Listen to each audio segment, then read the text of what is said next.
Hi, Capucine. What are we doing this week? You want to talk about oracles? I do. Okay, that's going to do And I it. knew you was gonna say that. I Well, knew of it. course you did. Because I'm Uh, an w- intuitive. I'm it- a that's right. You are intuitive. prognosticator. You have intuitive authority. Yeah. And also, we said that we were going to talk about oracles. Oh, well, that too. Yeah. So you also have a good memory. Okay. And we're gonna explore why has humanity even had oracles through the centuries and millennia? And how do we go about making oracles? Like, what qualities do they have? A good oracle versus a bad oracle? And some examples from history.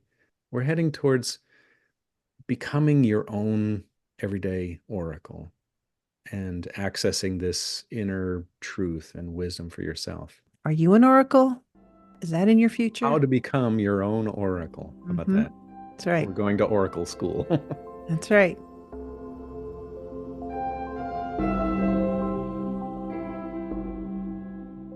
I'm really intrigued by this show. This is part two of what we've been talking about with intuitive authority, and we're going to extend it now into getting a little bit more into some of the more famous, well-known, I guess you call them oracles, but there's like prophets and medicine men and women and shamans and all sorts of intuitives all over Mm-hmm. this planet. And we want to take, Diviners, yeah, yeah, we want to visionaries, take a look at some of prophets. those and what is the common denominator?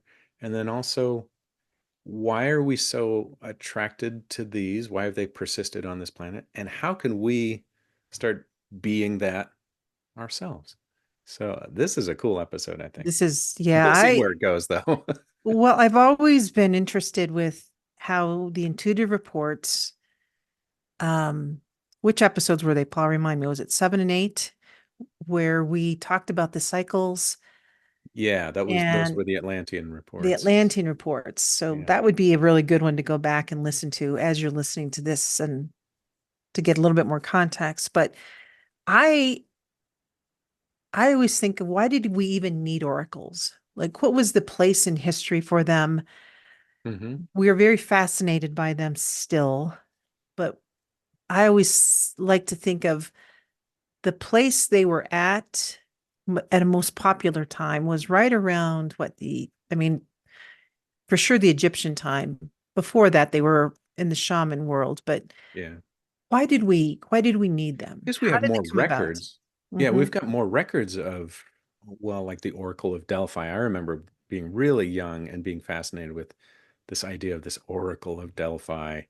And these great leaders would come to this particular cave, and these oracles would prognosticate or they'd, give some kind of vision. And the visions were very ethereal and they were poetic and hidden and occlusive, and then people would interpret these oracle words and they go off and make these huge decisions, and battles were waged because of them. And I thought that was so cool, and I wanted to be an oracle, or I wanted to go to an oracle. So I've been fascinated with this for a while.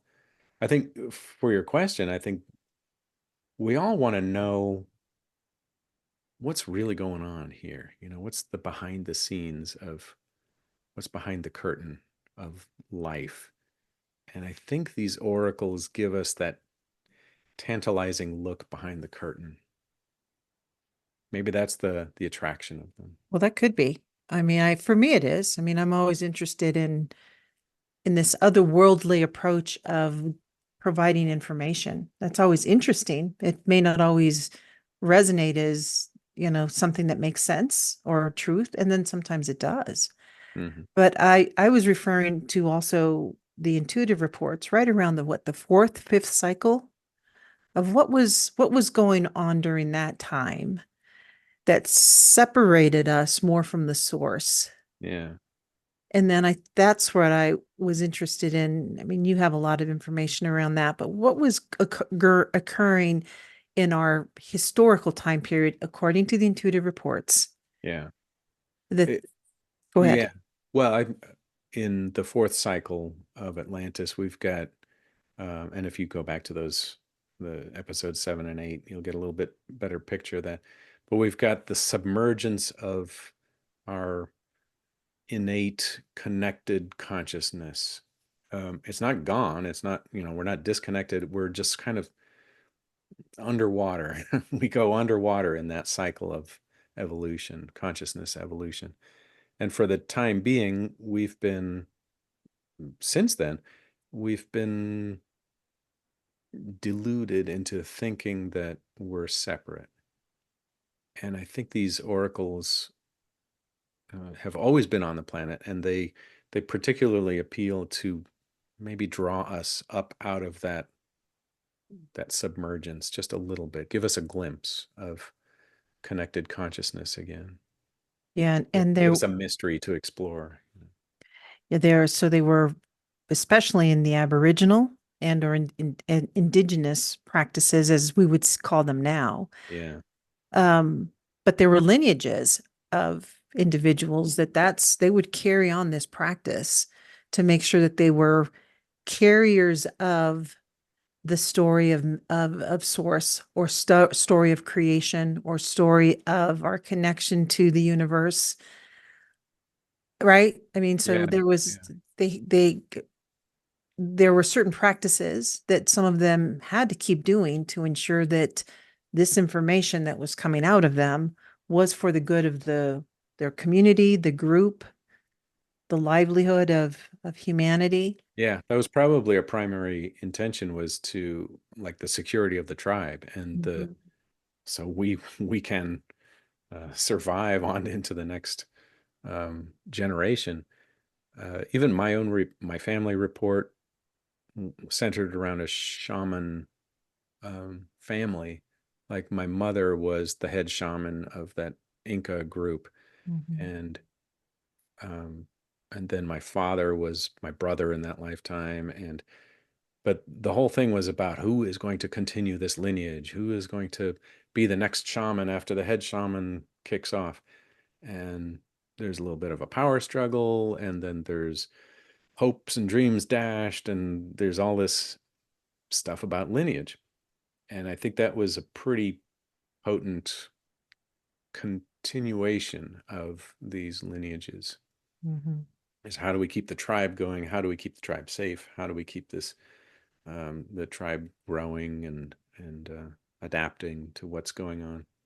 I had a past life crossing intuitive report with one of the intuitive reporters I was working with, and we were kind of getting nowhere. We kept hitting this wall of not being able to go deeper into the inner levels, and we're like, what is going on here? So we had a crossing, and in the crossing it said that I was a teacher in the oracle school of the Egyptians. I It was way, way, way back when apparently the Egyptian priests would train oracles, and then the oracles would go out into the world and be the oracles for this group or that group or this city or community. And so this my trainee was enamored of the physical world, and like didn't want to miss a thing about the physical world, and she just did not want to go inside. She was too busy having a great time with the world. And that's why we kept on hitting this wall. And that was the similarity with us in this lifetime too. We eventually just said, okay, maybe this is not going to work out, and we shifted our attention elsewhere. But that I thought that ties in perfectly with what we've been talking about here, both with what makes for an oracle, Mm. the ability to go inside and into these inner levels, and then also with that the fourth level or the fourth cycle um, dilemma of being enamored with the world more than being enamored with this inner life and self and depth. Mm. That's just where humanity was at the time and is still, where we're just a little bit more interested in what's going on outside in this world than we are with Yeah. the inside, but the tide is Yeah. changing And real what fast. other people have to tell us that we should think about this outside world, Yeah, So sometimes we get pulled in that direction too. That's interesting. yeah. Yeah, that's so you were a trainer of an oracle. And what time period was that again? I don't remember. It Really? was ancient Egypt. I think it was pre-dynastic, Hmm. but I'll have to look that up as well. I don't remember. Do you remember if the report gave a little bit more specificity around what you did to train? I think I asked a little bit about that. Okay. Um, there were some forms that we would concentrate on. Mm-hmm. Um, I'd have to listen to it again. It's Yeah, been a while. forms and symbols and Yeah. different things There's like always, anytime there's training like that, whether it's in a Shaolin temple or it's in an Egyptian oracle school, there's concentration exercises. right. And then the people that make it through the training are the ones that can hold their concentration, which in effect opens this door into the intuitive world, is being able to hold your attention still or focused. And then ta-da, the door opens. And then those who are not able or willing, it's probably willing, not willing to keep their minds steady so that that door Mhm, can dissolve and open. mhm. That's really an important. This is again why it's important to urge people in your own disciplines that concentration, I mean, these are important practices, Basics. Yeah. just the Yeah. basic stuff that will really improve your capacity to move inward, to hold that space, to go a little bit deeper, Yeah. broader into And this nobody's good at it in the beginning either. ever. So don't worry Yeah, about that. that's right. We're It all takes pretty, time. pretty trained to be scattered, but Mhm, it's that effort, that bit of effort that mhm. it gets you to the next step and the next step and the next step. Wow. Yeah, I think in the Aboriginal society in Australia, I've heard reports. Some of the reports talked about the the seers or the knowers or the ones that would go into the dream time Mhm, would be able to find water. And so there it was crucial for their survival. These guys would tap into um, the in between world and mhm. they knew where the water was, and then they'd leave the tribe to the water. So, yeah, Yeah, there were practical purposes as very well as practical. other more divine purposes. I know Yeah. there was one intuitive report that I had that was a crossing with a dear friend of mine, and it was during that Aboriginal time period where it was a time period way back when storytelling was part of what our tribe was known for. Hmm. And what I was tended to do is withdraw more into nature. But one of the things that I remembered it was that we all collectively had access to what's called a clear pond. Hmm. And so we all had access to um, this information that was known as the clear pond.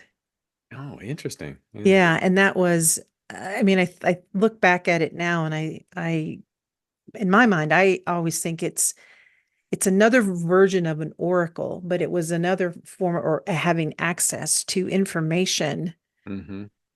But during that lifetime, I spent a lot of time in the inner levels of consciousness. That was what I did. Where my friend who had the Crest Life intuitive port with, she was the storyteller that would go out into the world and tell these oral stories because we had to keep that tradition going. But the way we would access this information was through this clear pond. Interesting. Yeah, and the clear pond, I'm going back. I probably should have brought it because I didn't think that we would talk about it right now, but duh. Hmm. But the clear pond had we had access to it, but I was not it's almost like they were the people that existed in, like, there was information that existed in this clear pond that I had access to, Hmm. but I was not the maker of that information. Yeah. It was Yeah. stored knowledge. I think that's a commonality, though, of intuitives or of these oracles is they have access, they're not making things up. They're like an intuitive reporter, right? So Mhm. they go into the inner levels, they see, they tap into this universal knowledge, and then they come back and they tell the story of what they saw and what they found there for the benefit of the tribe or for the benefit of the Yeah, community or an individual. right. Yeah. And there were different types of oracles that, and again, I just go back to how we did this through the intuitive or through our timelines of the cycles, fourth cycle, fifth cycle. Hmm. There was also that time period where there was a lot of, oh, a very much an engrossment in trying to really get a hold of this, access this information, but they did it in such a way that it was either an overabundance of medicinals, drugs.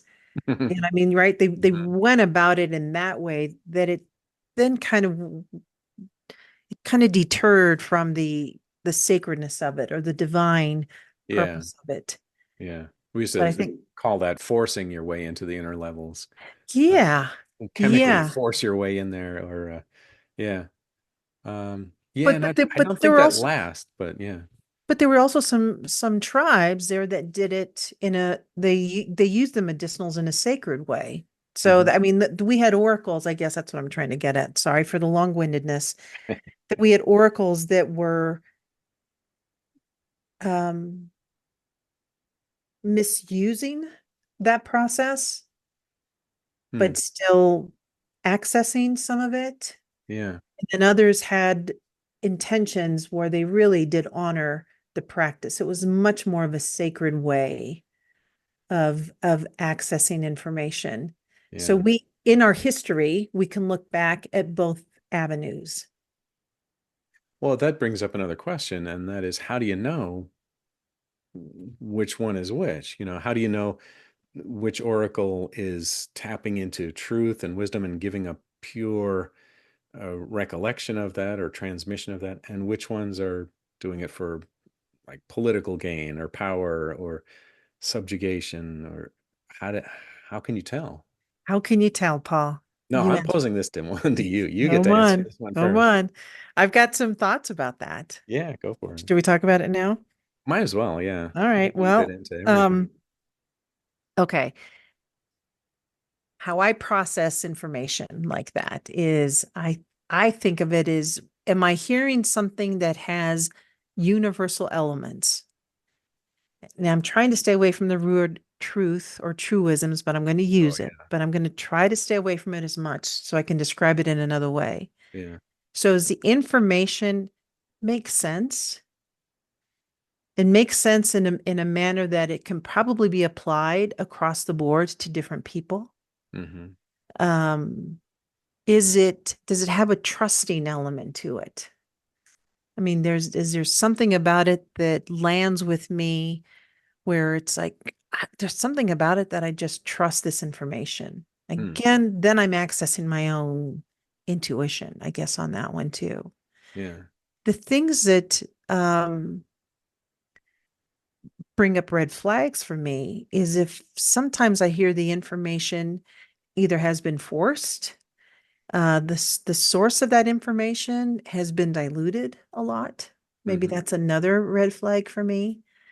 Um, if the source of information is too literal, it's if it's so literal, then that can be interpreted in a lot of ways as well. But I guess I could say the Hmm. same in another way. Um, I don't know. That's So so for far, I'm me. liking this list. Yeah. Well, I mean, yeah. So I just kind of Yeah. go back and forth. Does it have a test of time to it? Like, has it Yeah. been, how long has it been around? What what modalities did it go through? Um, I don't know.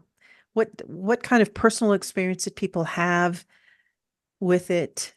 I, Yeah. I think you it's touched on it earlier too. Mhm, You said, is it of benefit somehow? mhm, Like, does it benefit the tribe, or does it benefit this person or this community, or mhm. is it beneficial?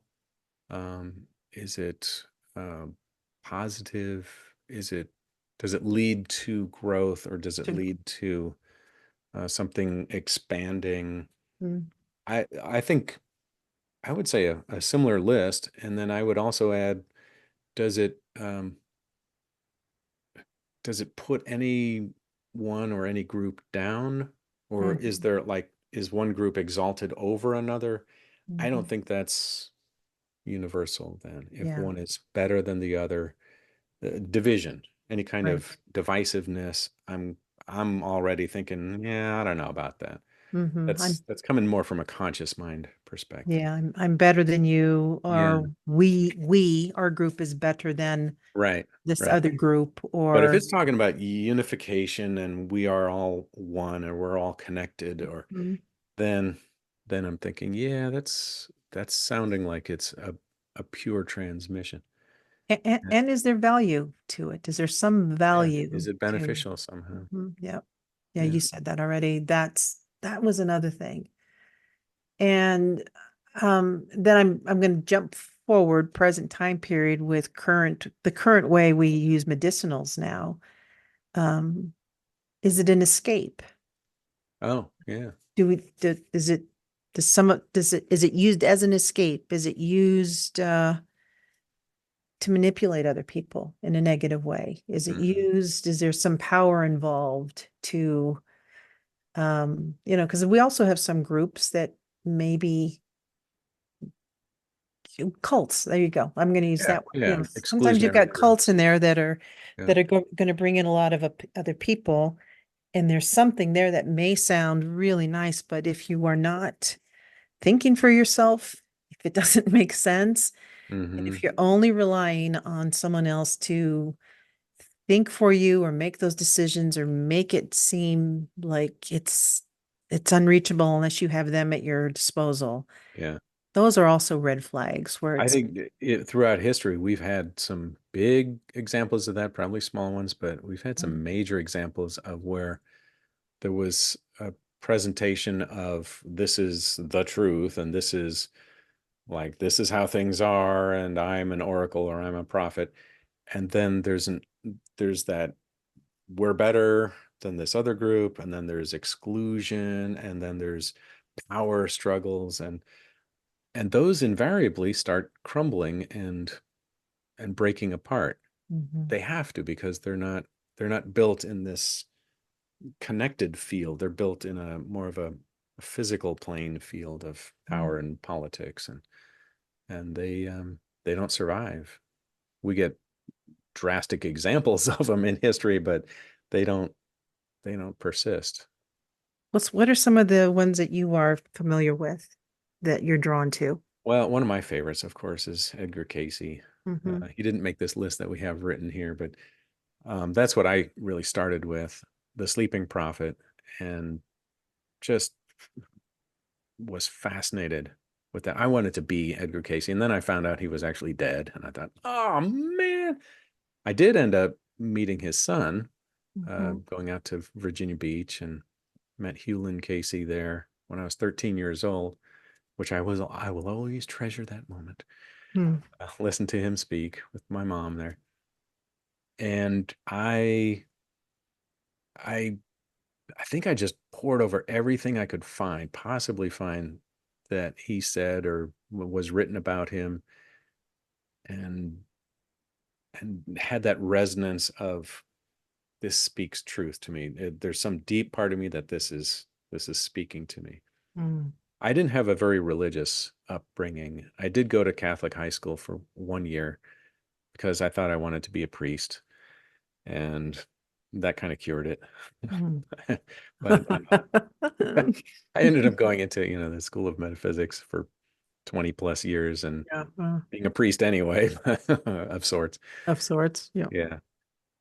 But I wanted to study this stuff, this intuition and tapping into the intuitive. I didn't want to just, tell people when to do this and when to do that. And, Mhm. that I wanted to really get behind the screen, behind the curtain, and find out what was really going on. So those Mm. were some of my inspirations with Casey, especially. Okay, And so then, of course, I read all those Lobsang Rampa books about the Tibetans and the secret schools of the Tibetans, and he became a Tibetan high medical lama, and he divulged lots of the behind the scenes stuff that they studied. Again, fascinated with that. I read up on a lot of shamans and Aboriginal systems. Read the Bible cover to cover a couple of times just to see what all the fuss was about. Um, Read in the Quran. So Bhagavad Gita, of course, and you did too. So yeah, I looked at so many things and then realized that in all of those, I was looking outward. I was listening to somebody else's stuff, somebody Mhm. else's system, somebody else explaining somebody else's system. I thought, man, I gotta bring it home to me tapping in to this, not just reading about it or listening to it. Mhm. Is there a personal thing that you kind of carry with you all the time with Edgar since he's not here for you to, Oh, as a matter of fact, there is. what is it? Yeah, there's a particular book that I just fell in love with, and it's Edgar Casey's Story of Jesus. And I just found this fascinating. Part of it, the whole intro to this story of Jesus is the history of the planet and the history of the earth. And from this intuitive source, he goes into Atlantis and he goes into Lemuria and how consciousness arrived simultaneously in these different realms of the planet. And then it goes all the way up through, I kid you not, through the lineage of Adam, all the way up to Jesus, Jesus's previous incarnations, some of them, he doesn't reveal all of them, but some of them, and what he built along the way in these 30 something incarnations. And then, ta da, we've got the entity Jesus. So he didn't just arrive fully formed, he had loads of Mhm. really deep experiences in Mhm. other lifetimes and built up to this culmination lifetime. I just found that book fascinating. Mm.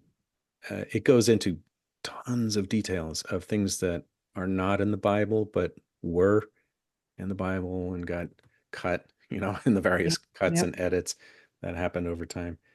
The story is the same, but man, there's just so much breadth and depth Mm. and personalities that went along the way. And then he explains the miracles and he explains um, the consciousness that was behind the miracles. It is fascinating. So highly recommended. Oracles, talking about oracles, of talking about oracles. That's what that reminds me of, Yeah. An right? oracle within an oracle within an Oracle oracle. within an Yeah. oracle within an oracle within an Yeah. oracle within an oracle. Yeah. Mm. Well, thanks for sharing that one too. Gosh. What about you? What really stood out for you? Well, oh my gosh. I'll do a little bit of a timeline because I call them hits. My hits came The from a lot greatest. of different type of sources. So my first one was from Mr. Pancratz in third grade. He was a musician, but that was his gig on the side. But he just had so much love in his heart, but he was also a storyteller. So I used to receive so much inspiration from stories. I used to just love listening to the stories he would tell, and then he would create different music and songs for us to play that so he would make up songs for us that would be connected to some of these stories that he would tell. So mine always came from maybe a poet or storytelling. Hmm. And I was in high school. I was head girl at my high school, and one of my teachers gave me oh gosh, just forgot it. I want to say the Quran, but I know that's Khalil Gibran's book, The Prophet, Yeah. Yeah. because she always knew that I was fascinated with otherworldly type of stories, and I was always intrigued by the inspiration that a poet would have. So for me, my my journey, I think always automatically moved me inward. You went through the poetry I went door through the and the poetry, symbolism the door. story, the symbolism. There was one time even in oh God, what grade was I in? Fourth grade, fifth grade. We also a Catholic school. And one of the things that we had to do before class is we had to go to mass certain days out of the week. And as typical, my sisters and I were running late. So we were running to school and I was late for mass. And my punishment was to write the whole mass out by hand. Hmm. And it was not, it was, it turned out it was the best gift my teacher gave me because even in writing that out, I started to see more symbolisms and stories behind these rituals. Oh, yeah. And I thought, oh, they don't talk about that. That must be a reason why they did this. So everything that I initially became connected to always moved me. It stirred my soul. It stirred me inward. Yeah. So yeah, but then and like you, I was always interested in um, stories across the board. I mean, my master's thesis was on stories of creation. So it was myths, stories from all across the board, Hmm. Eastern, Western, Creation myths and creation, creation everything. stories. Huh. Yeah. So that was me. That was my introduction at a young age, but that also carried me forward. So even when I would read very technical books or sometimes very literal books, I was always eager to push myself into, well, what else is it saying? What else am I missing? Yeah. Or what What's else the do I need to be deeper? pulled into on this one? Yeah, that was Yeah. me. Okay. Wow. Yeah, that's What where I about would go. more recent?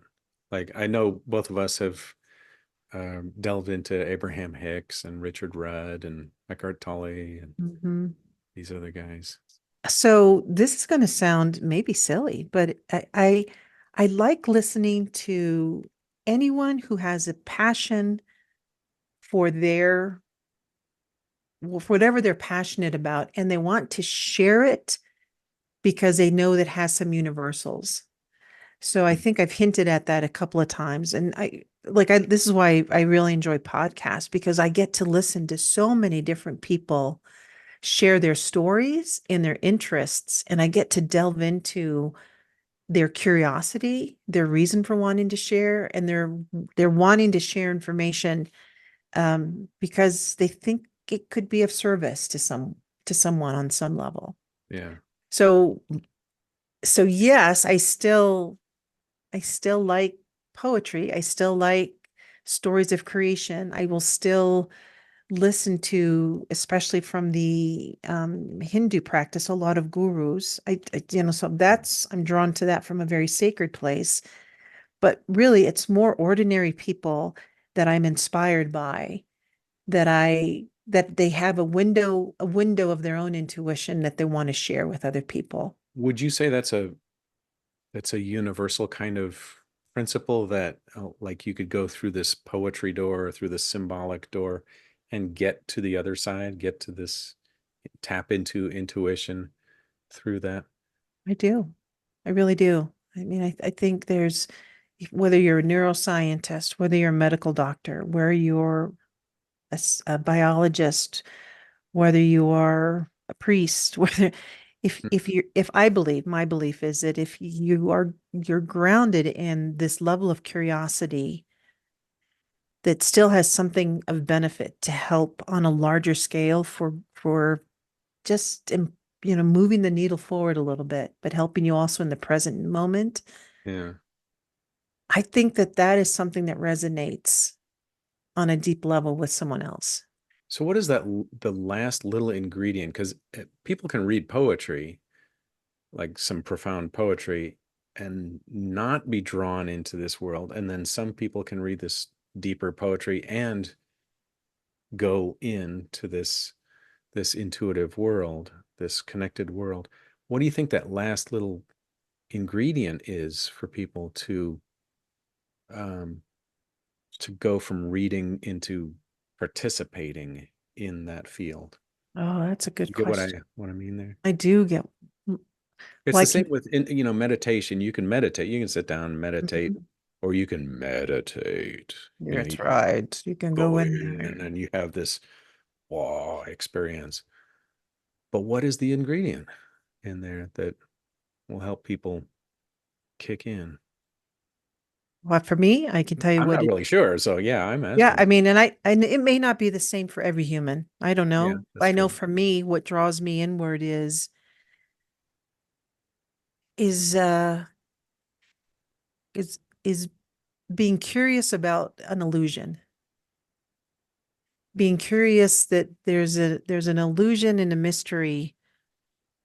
Um, and if like for example, The Little Prince. Have you ever read that book by Yeah, Saint yeah, yeah. Antoine Exupéry?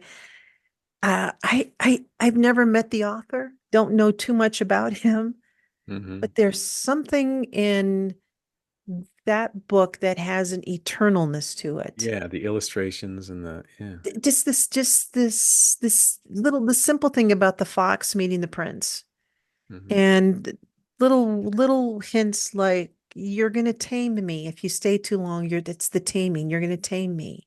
Hmm. So there's something in story and in poetry that draws me in that helps me be a lot more curious about a relationship, another person's perspective, like what drew them into something that they wanted to share something, what drew them into themselves first, and Yeah, then to want to compose it in such a manner or make meaning out of in such a way that it's that they were so excited that they had to share it with someone. yeah, And that's whether it's a story, a poem, whether it's a scientific discovery. yeah. Well, it Could be a doesn't, play. It it could could be be yeah, anything. It a really could be dance. Yeah, anything, yeah. but it's that thing that I'm connected to with someone else that then connects me back to myself. Hmm. Like if someone else has this level of wonder, curiosity, and they're sharing it, I mean, it's just, and I think it goes back to the dharma piece. It's just who that person is because they're so just Yeah. in it. I think They're that curiosity invites it invites yeah. someone to participate in the wonder or the curiosity or the exploration. I also think the multi-layeredness of some poetry, or it could be anything. It could be dance, it could be art, it could be um, somebody's lecture. But if it's got multiple layers, like multi-dimensionality, I think Mhm. that's what invites me in, where I go, oh, what you're really talking about here is okay, I see where you're going with Yeah. this. And then they stash it yet another layer in there, and you go, oh, what? Oh my gosh. And you Or just keep on getting invited deeper and deeper and deeper or into have it. you ever met someone and it could be just an ordinary person, let's say. You Hmm. just met someone and there's something about them that just stirred something in you. Yeah. And I've had those moments where it's like, you are special. There's something about you that there's layers to you. Hmm. And Oh, there's, I but just met somebody like that recently. you did? A friend of yours, Yes. a Oh, session we did, and oh, immediately I thought, this guy's got something going on here. He's yeah, got some depth, and yeah, I think we're trying to get him as a guest, yeah, do a show with him. But it was that drawing quality of, yeah. and it's just the Dharma. It's just his vibe is deep, and it just makes you want to go Hmm. deep as well. Yeah. And that could be a family member. It Hmm. could be, I mean, I think this is where sometimes you've got those really close relationships with a grandparent and a grandchild. Yeah.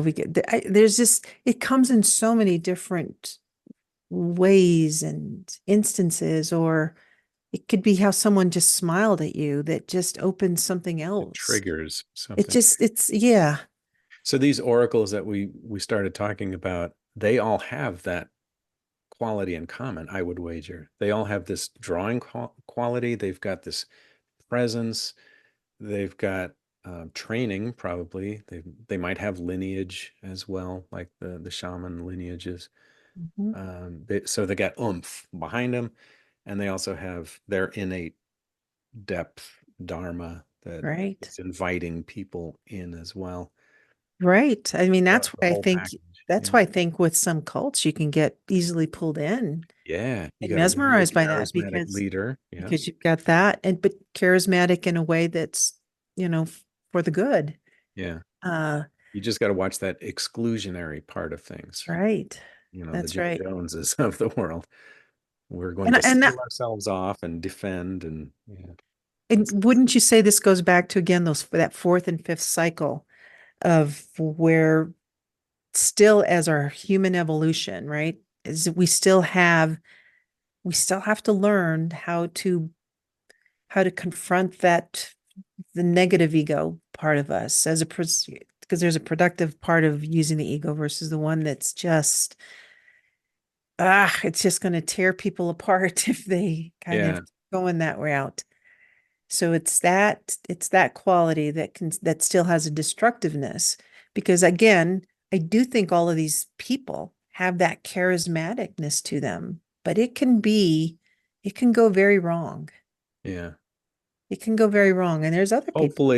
Hopefully we've got red flags that go off, but we know from history that many people ignore those red Let's flags as hope. Let's hope that you ignore. charismatic leaders, and they think, oh, Mhm. they know so much, and they're so deep, and they're so wise, and they're so true, and they lead them over a cliff. And yeah, Yeah, but I do think that we're in the stage of uh the oracle within you is ready to emerge. yeah, yeah. I think we're well down that path now of uh, developing your own intuition, developing your own reasoning ability with the intuition, so that Mhm. you can make choices instead of just be led by this charisma and experiencing it for yourself. Mhm. I think that's really our future as humanity is we're all bit by bit tapping into this connected level of consciousness that we've been talking about for however many episodes. Everyone's tapping into this again, tuning into it and realizing it's been there all along. It's always been Mhm. available. The moon pool, or what did you call it? The clear pool. Oh, the clear Oh, pond. the moon pool is from Warriors. Oh my gosh. Is it? It's a bunch of cats that but the cats have these clans, and the clans then get together, and they go to this moon pool, and they do this intuitive kind of thing, and then they have shamans within their clans, and it's a great series, by the way, but I read to my girls. But yeah, we have these we're bringing it home is what we're trying to say Yeah, bringing it to home and ourselves. or going home is another way of I think I like to look at it too. Um, you and I, with our own little daily disciplines that we do, we were talking about meditation, astral projection. Those are other different ways. There's many avenues to deepen those practices. Mhm. And I was sharing with you that I've been experimenting in a lot of different ways of what it means to astral project, how to do that. Mhm. But for me, it it ties in very much with a deeper form of meditation. So one Yeah. of the experience when some of the experiences I'm having currently are, and even to describe it, sometimes it's very hard to put into words, but it's working, it's meeting your own energy and exploring how that energy is everywhere, but it's also inside of you, which is also everywhere. And then going into these deeper states of a meditative practice. It's almost like working with an energetics. It's I'm moving my fingers. You can't see Yeah, me you're doing you're this, but waving I'm your hands but around I'm like, waving them around. yeah. I'm sifting them because it's like it's so invisible. It is invisible. It's invisible, but it's also very visible at the same time. Mhm.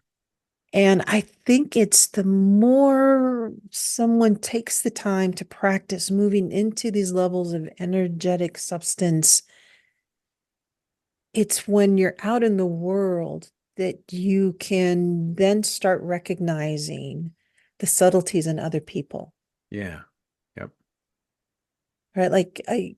You asked the question, like, what is that thing? Well, for me, I know that when I was, I don't know, like in high school, my brain was filled with a lot of activity, even though I was very drawn to this way of thinking.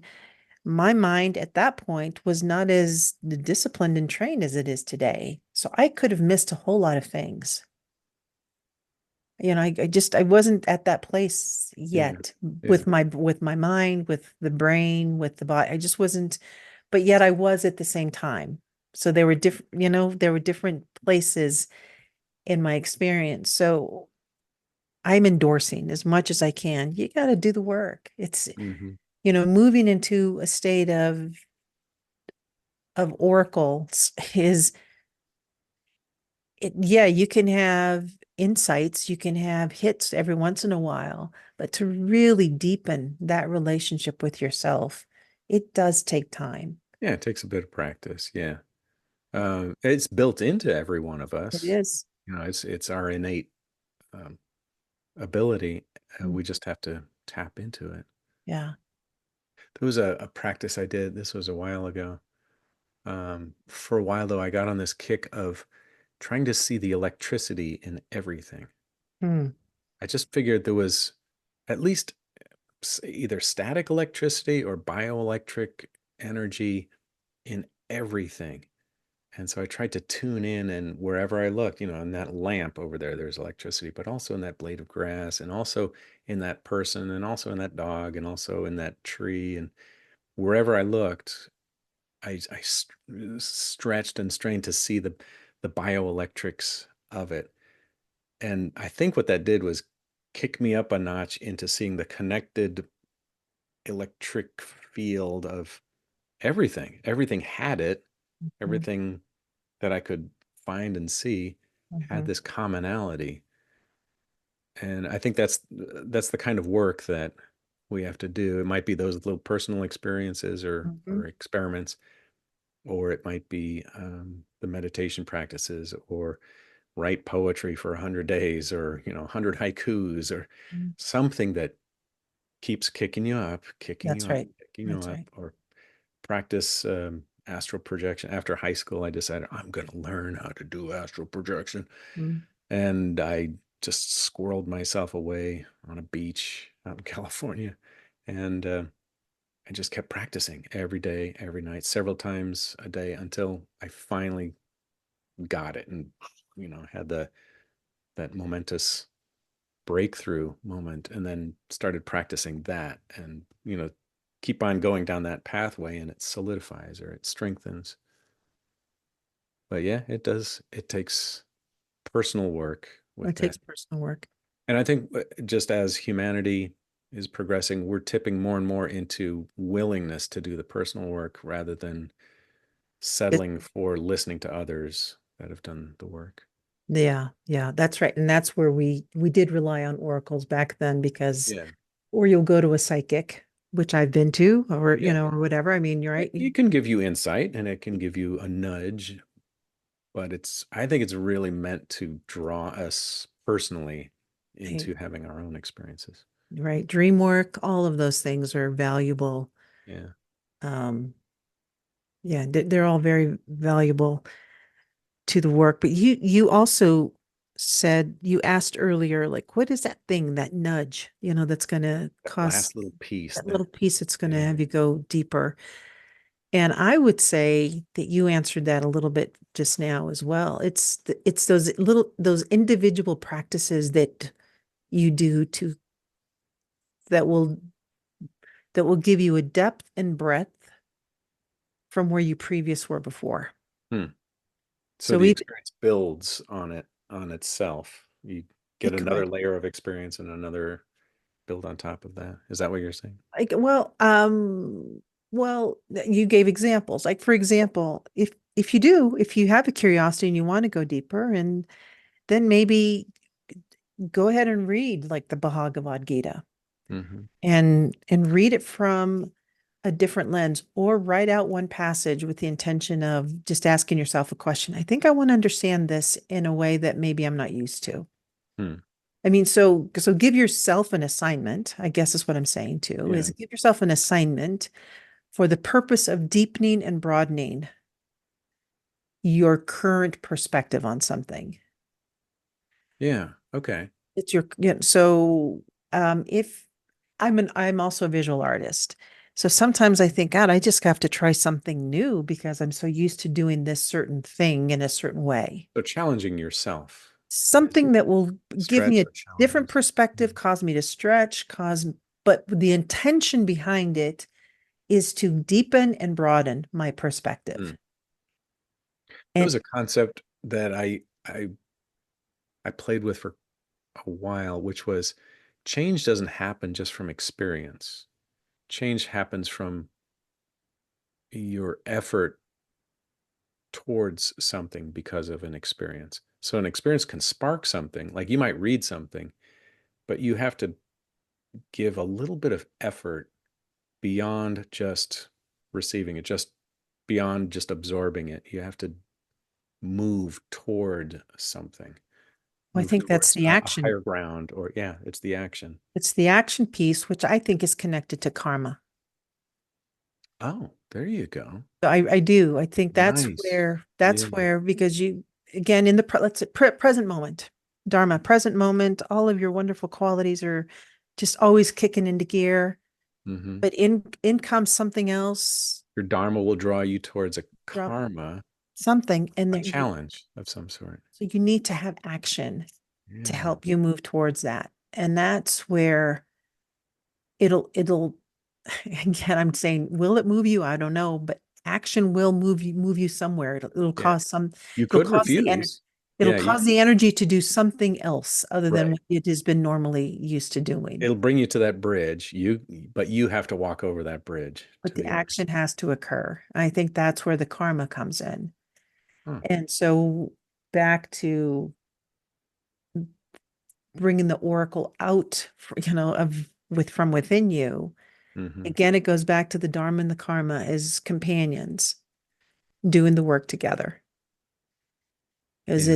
it's again, you may get a little hit or an insight, and Mhm. that's sure that'll give you some divine inspiration for the moment, but something that's going to be lasting, like for the oracles that are coming to the world now, right? Something lasting, not just hits, not just a little bit of an insight, something that's lasting.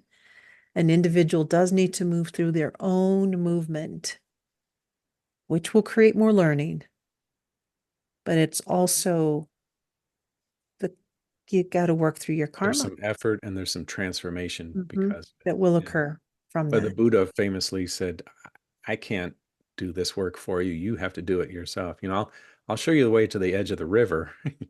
But instead of just running up and down the side of the river, you have to actually cross over to this other side, the transformation to the other Hmm. way of living or the other way of being. Hmm. You have to do that work. Hmm.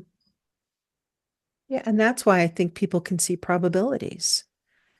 So I know we've spoken about Richard Rudd before, and he has spoken about his experience. I don't want to speak for him. I'm just Yeah. restating that he has stated some of the experience that brought him to writing the book, The Gene Keys, and um, the contemplative book, and others. Mhm. But he also just talks about it, this this level of action that he needed to take, that he was moved to take, Yeah. that then became another unfolding. Um, and part of that inspired him to then have to do more action. Well, let me make sense out of this thing that occurred with me. Yeah. They had to write it There's down. also the letting go. Also, Right. if you're reaching towards this new level of consciousness and awareness and expansion, but you also have to let go of that Right. old way of looking at things and seeing the world Hmm. simultaneously in order to make a transition and a Hmm. change in Right. yourself. And those are things that I listen to when I'm in today, like contemporaries. I listen for people who have pushed themselves or have had an experience or a couple of them where they're constantly not resting on their laurels. Mhm. They're saying, something happened and I had to follow that little string. Yeah. This is where it And brought that me. leads to another thing. And then that leads to another thing. And then, Mhm. yeah. And that I think is an oracle. I do. I think that that there's some divine information there where they've done the work, they've taken some time and they're saying this isn't, I'm not saying I know everything, but guess what I found through this discovery? Yeah. And they'll point at it. And Yeah. they'll point at it and it'll give you some level of a kind of like a compass. This may be of help to you too. Yeah. And then off you go. And then you Not have good. to. And I do. And I think all of us, Yeah. this is the place where we're at in our evolution right now is the world is waiting for each one of you that are listening to follow your own oracle. Yeah. A Be become the own your be own. it, become it, share it, explore it, look for a mentor, Hmm. look for a And then trusted and friend. then probably share it also because Right. chances are you'll be able to inspire someone else who is Mhm, just starting to look and listen and learn and see with different eyes. Their veils are mhm, starting to lift and mhm. they're seeing the world a different way. Yeah, So yeah, you can be wow, yeah. You can be your fourth grade teacher who plays a song in class and inspire someone in this huge trajectory and change the course of their life I just know. just from And telling a story and playing a I did song. have a chance to call him years later, and he was older, I was older. And I asked him the question, why? Why do you think you taught the way you did? And his answer was, I just loved everyone. I loved it came Mm, from a place of love. I knew that every child deserved love. And my way of giving love was the way I taught. wow, It was just beautiful. that's Yeah. cool. Yeah. Oh, Mr. Pancratz. Yes, I even drew his picture on my white wallet, um, with his red mustache, red hair. What did he, I mean, On your wall. I truly, he was he was my first boyfriend. He was my first love Hmm. interest, was my third grade teacher, Mr. Pancratz. Wow. You never know who you can inspire. Yeah. You can wonder what past life connection you had or what kind of soul contract you might have Yeah. arranged before that, but it kind of doesn't matter. It It's doesn't, just yeah. this Even if you, guy did his loving gesture and you received it and I received sparked it, you. right. You don't have to believe in reincarnation, none of this Right. stuff. Yeah. Know that something connected between the two of us. Yeah. And again, I am going to use the word dharma karma. There's something there that was always at play. You Mm. know, I'm sure he had whatever he needed to work through. Um, anyway, it just, yeah, you don't have to believe in any of this stuff, but boy, you matter. You matter. You matter in your neighborhood. You matter in your family. You matter. You Yeah. not only do you matter, you have something to contribute. And wouldn't it be great if you just consciously awakened to that and then started to do it a little bit more on purpose? Yeah. And go back to those elements that we talked about at the beginning of is it beneficial? Does it help expansion and growth? Is it loving? Is it compassionate? And then you're going to be clean in the transmission Right. of your oracleness. And I think even by just even if you'd start that, then I do believe then you'll start listening to people in a different way. You'll receive them in a different manner. Mm. Yeah. You're tuning into that Mhm.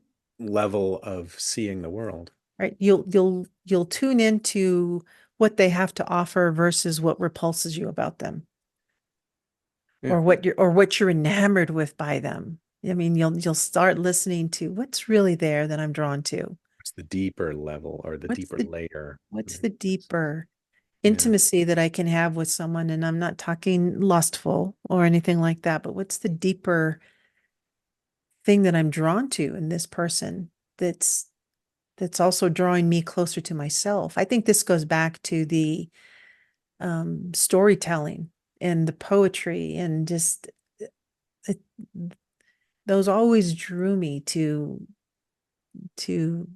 creation. Mhm. to creation, creating the creator, being a creator.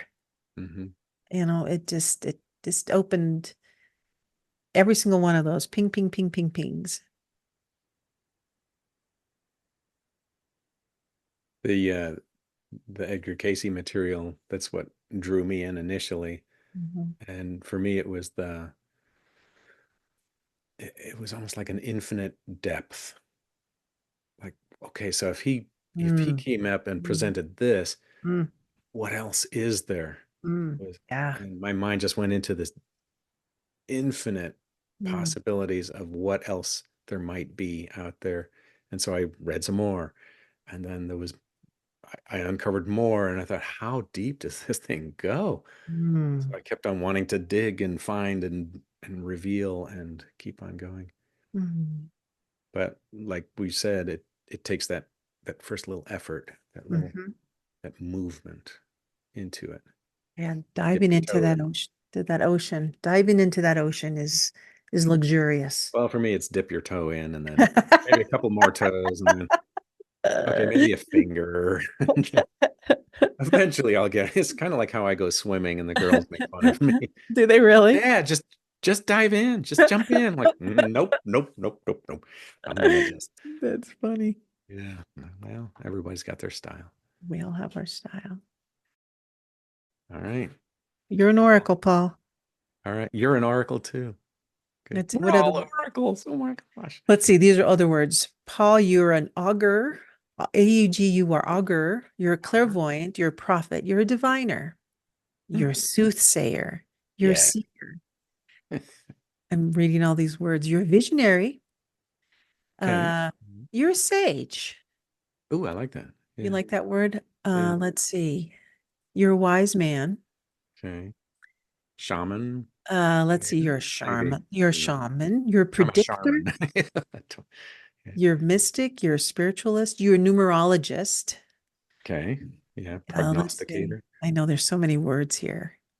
So anyway, with all of those list of words that I'm leaving, are you a wizard? Oh God, that's a Ooh. guru, Ooh, that's pretty heavy though. master, Guru? No, thanks. Yeah. a high priest. Ooh, a judge. They even have that word in I there. am just a simple monk. An aficionado, virtuoso.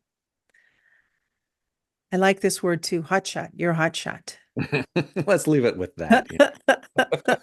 He's a Which, spiritual hotshot. where do you fall in under the category of oracle? Name Yeah. your title. Name your vibe. Yeah. That's a good place to leave it. Okay. Well, thank you for exploring this with me. This was really cool. Another way of looking at it, right? Yeah. Everyday oracles. See ya.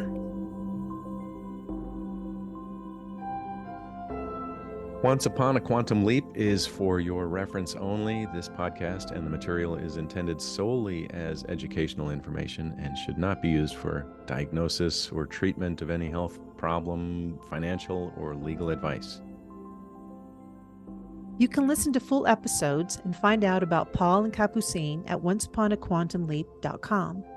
All reports shared on this show have been released with permission, and identifiers have been removed for individuals' privacy.